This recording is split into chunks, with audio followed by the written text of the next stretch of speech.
जय हिंद। हम लोग पढ़ने वाले हैं मिट्टी के बारे में, तो इसे ध्यान से समझते हैं। मिट्टी दो कंडीशन में रहते हैं, एक रहते हैं स्थानबद्ध, एक होते हैं स्थानांतरित। स्थानबद्ध का अर्थ यह हो गया जो स्थान को नहीं बदले, जो स्थान को नहीं बदले उसे बोलते हैं स्थानबद्ध मिट्टी। ठीक है, आप समझते हैं ध्यान से।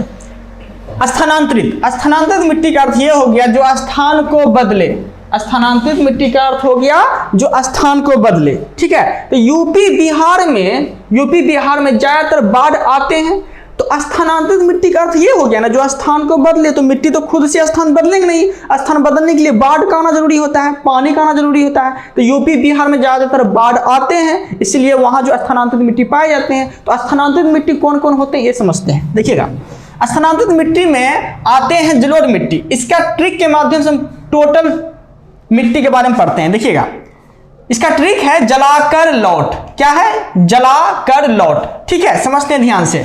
जो से जलोढ़ मिट्टी, लो से लाल मिट्टी, को से काली मिट्टी, रो से रेगुड़ मिट्टी और लो से लेटराइट मिट्टी। तो समझते हैं ध्यान से, ये काली मिट्टी को ही रेगुड़ मिट्टी बोलते हैं। ठीक है, ये भी ध्यान दीजिएगा। ठीक है, आप समझते हैं ध्यान से कि एक एक करके किसका क्या काम है।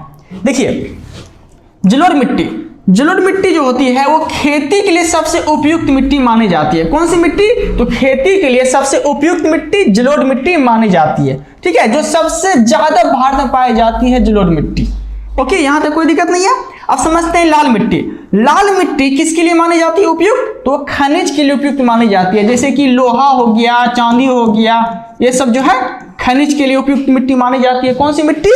तो लाल मिट्टी। ठीक है, यहां तो कोई दिक्कत नहीं है। अब आगे समझते हैं काली मिट्टी। काली मिट्टी किसके लिए उपयुक्त मानी जाती है? तो काली मिट्टी जो है कपास की खेती के लिए उपयुक्त मिट्टी काली मिट्टी मानी जाती है। ठीक है, आप समझते हैं लेटराइट मिट्टी के बारे में। लेटराइट मिट्टी जो है काजू की खेती के लिए उपयुक्त मानी जाती है। लेटराइट मिट्टी काजू की खेती के लिए उपयुक्त मानी जाती है, और लेटराइट मिट्टी को दूसरी लाल मिट्टी भी कहा जाता है। यहां तक कोई दिक्कत नहीं है। आप समझते हैं आगे जलोढ़ मिट्टी। जलोढ़ मिट्टी को समझते हैं, इसे दो कंडीशन में हम लोग बांट सकते हैं। देखिए कैसे। जलोढ़ मिट्टी को हम लोग कछारी मिट्टी बोलते हैं, और जलोढ़ मिट्टी को हम लोग दोमट मिट्टी बोलते हैं। लेकिन जलोढ़ मिट्टी से हम कछारी और दोमट मिट्टी कैसे बनाते हैं ये देखिएगा।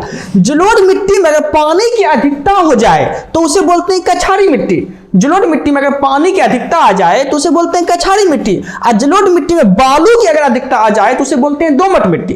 यहां तक कोई दिक्कत नहीं है। अब आगे देखते हैं। जलोढ़ मिट्टी मतलब कहने का अर्थ है, जलोढ़ मिट्टी को, पुरानी मिट्टी को क्या बोलते हैं? जलोढ़ मिट्टी अगर पुरानी हो जाए तो पुरानी जलोढ़ मिट्टी को क्या बोलेंगे? तो उसे बोलेंगे बांगर।